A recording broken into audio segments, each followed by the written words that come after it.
मेरा नाम नीतू है। यूं तो मैं 25 साल की होने वाली थी, पर आज भी किसी हूर से कम नहीं लगती थी। खूबसूरत चेहरा, तीखे नैन नक्श, गोल मटोल आंखें, पतले पतले होठ, सुराही सी गर्दन, गठीला बदन और ऊपर से खनकती आवाज़ मेरे हुस्न में चार चांद लगा देती थी। मैं खुद को सजाने संवारने में कोई कसर नहीं छोड़ती थी। मेरे पति नीतीश ने जब मुझको पहली बार सुहागरात पर देखा था, तो उसकी आंखें फटी की फटी रह गई थी। जब 19 साल की उम्र में मैं दुल्हन बनकर ससुराल आई थी, तब गांव भर में मेरी खूबसूरती की चर्चा होती थी। आस पड़ोस की बहुत सी लड़कियां हर रोज़ अपनी नई भाभी को देखने पहुंच जाती थी। वे एकटक मुझको देखती रहती थी। जब मेरी खूबसूरती को लेकर तरह तरह के सवाल जवाब करती, तो मैं हंसकर बोलती, धत तेरी की यह भी कोई बात हुई। नीतीश ठहरा एक देहाती लड़का, बहुत ज़्यादा पढ़ा लिखा तो नहीं था, पर गाड़ी मैकेनिक का काम अच्छा जानता था। उसी के चलते तकरीबन 15,000 महीने को वह कमा लेता था। काम करने वह पास के एक शहर में जाता था। शाम ढलते ही दाल सब्जी और घर का सामान लेकर लौटता था। मैं सज संवर कर उसका इंतज़ार कर रही होती थी। कभी नीतीश को देर हो जाती तो मैं उसे उलाहना देते हुए कहती, देखो जी, हम पूरे दिन आपके इंतज़ार में खड़े रहते हैं, पर आपको एक बार भी हमारी याद तक नहीं आती। ज़्यादा सताओगे तो हम अपने मायके चले जाएंगे। यह सुनकर नीतीश मेरी हुजूरी करने लग जाता। मैं मान भी जाती। गर्मा गर्म जलेबी मेरी कमजोरी थी। नीतीश घर वालों से छिप छिपाते थोड़ी जलेबी अक्सर ले आता था। वक्त तेजी के साथ आगे बढ़ता गया। 5 साल बाद घर में 2 बच्चे भी हो गए। फिर शुरुआत हुई उनकी पढ़ाई लिखाई की।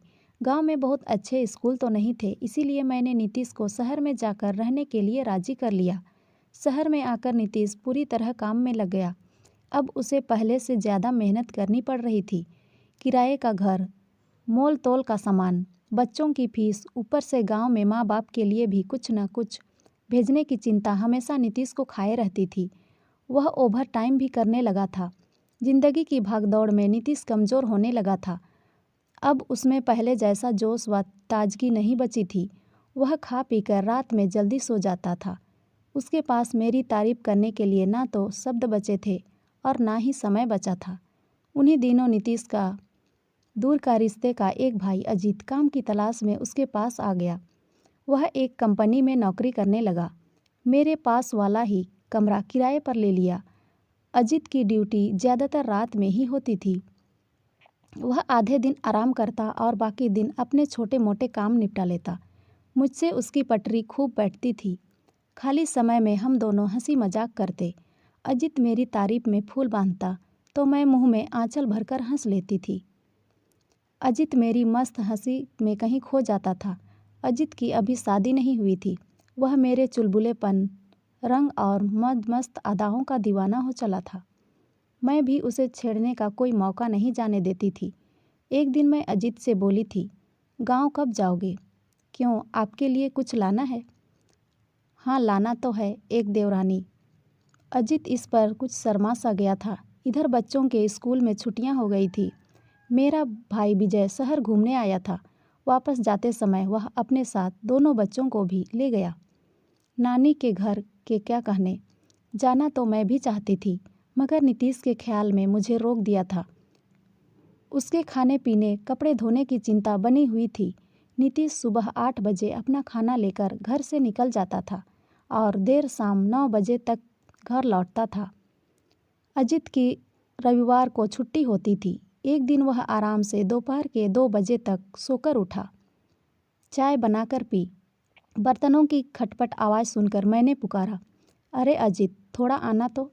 आया भाभी कहकर अजीत दौड़ा दौड़ा मेरे कमरे में आ गया। मैं औंधे मुंह बिस्तर पर लेटी हुई थी। क्या हुआ? ज़्यादा कुछ नहीं, थोड़ा सिर में दर्द है, दुकान से दवा ला दो। अजीत पास के केमिस्ट्री की दुकान से सिर दर्द की गोली ले आया।